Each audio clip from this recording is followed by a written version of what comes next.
A sprawling real estate sector can only mean more pressure on Nigeria's very limited power supply. Years of neglect and population growth that hasn't matched infrastructure developments have led to major shortages, and the country has suffered blackouts for decades.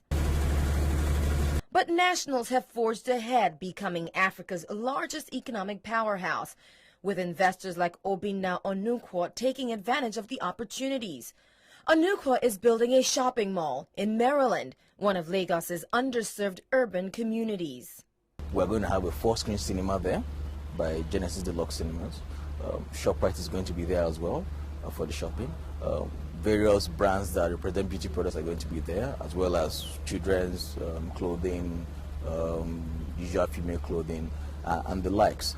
Offering 40 individual retail spaces, a large food court, 2 restaurants, a bar, and more than 200 parking spots, the 7,000 square meter facility cost investors $20 million, and much of that capital is going into just keeping the lights on.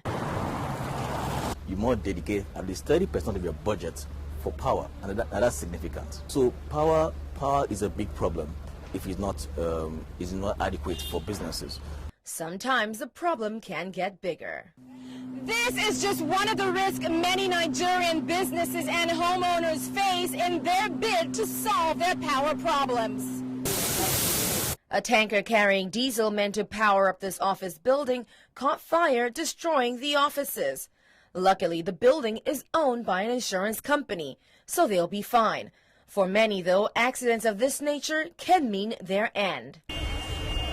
The Nigerian government has privatized the power distribution network and promised to increase its 4,000 megawatt generating capacity to 5,000 by year end. But the country's commercial capital, Lagos alone, needs about 10,000 megawatts of power to function.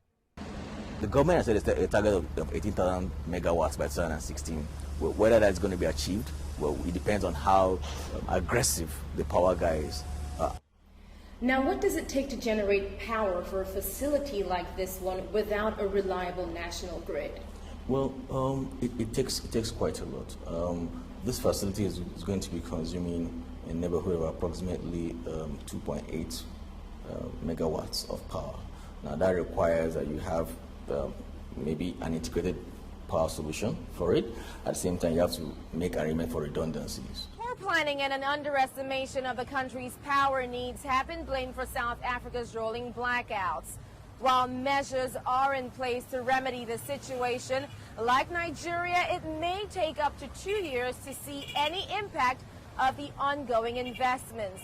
And while many doubt the situation will get as bad as Nigeria's, where generators are a requirement, power use changes, energy conservation, and investing in alternative clean energy might not be a bad idea. And of course, a bit of patience wouldn't hurt. Adaure Achumba, Lagos.